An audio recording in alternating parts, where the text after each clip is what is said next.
At inaasahang darami ang mamimili ng mga bulaklak sa Dangwa ngayong araw. Ang presyo naman ng mga bulaklak, inaasahan din pong tataas habang papalapit ang undas. Kaya para sa mga gustong makatipid, narito pong ilang tips mula kay Love Anyover.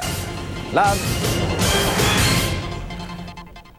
Good morning, Ivan! Ilang araw na nga lang ay undas na, pero yung ating mga kapuso dito, mga tindero at tindera ng Dangwa, medyo yung kanilang ngiti, tipid-tipid pa dahil matumal pa raw ho ang bintahan ng mga bulaklak nila dito sa Dangwa. Pero mamayang hapon, anak ko, ayan na, medyo sisilay na ang ngiti sa kanilang mga labi dahil inaasahan na nga ho na mamayang hapon hanggang sa weekend ay dadagsa na ang kanilang mga mamimili. Ang sweldo day daw po kasi mamaya, yun ang maganda. Sweldo day daw po kasi mamaya at long weekend pa. Kaya siguradong over the weekend ay marami na ang bibili ng mga bulaklak. Asahan naman din po natin na magkakaroon ng pagtaas ng presyo ng mga bulaklak habang papalapit ang November 1. Nasa 10% to 30% ang itinataas nito, lalo na po sa bisperas ng undas. Okay, doon po sa ating mga kapuso na gusto ng flower na arranged flowers, okay, meron pong small basket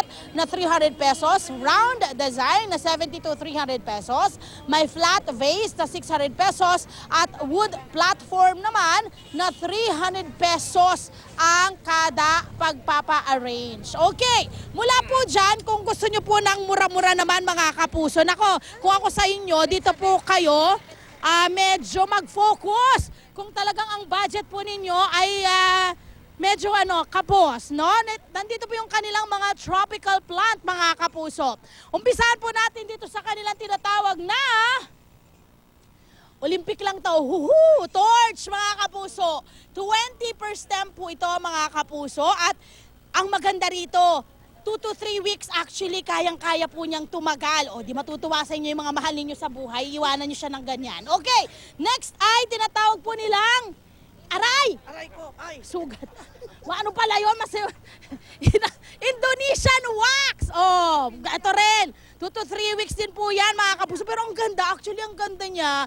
30 pesos lang per stem. O, diba? Ang cute-cute. Yung next naman po, mga kapuso, ay meron silang Birds of Paradise. Ito actually yung Birds of Paradise. Meron itong kulay red, okay?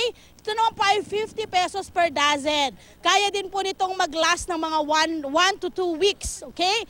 Yung rattlesnake, oy, mga snake dyan, ha? Ayan. Ito po ang hindi nakakatakot na snake. O, yan po ay 120 per dozen naman. Meron din ho sila tinatawag na, hindi po tulip, kundi tulips. Okay, ang tulips po ay ate. Ay, ang ganda. Cute siya, oh. Wait lang, ayaw magpatanggal. Okay, ayan, oh, ang cute, oh. Para siyang lipstick. Oh, ang cute, no? Tulips pang tawag yan. Diyan po ay 100 pesos ang kada kalahating dosena. O, ayan, ha? Mga kapuso, marami na kayong pagpipilian. Ivan, alam mo na, para sa mga nagbabudget, meron tayo makukuha dito. Ivan, balik muna sa'yo. Maraming salamat, Love Anyover.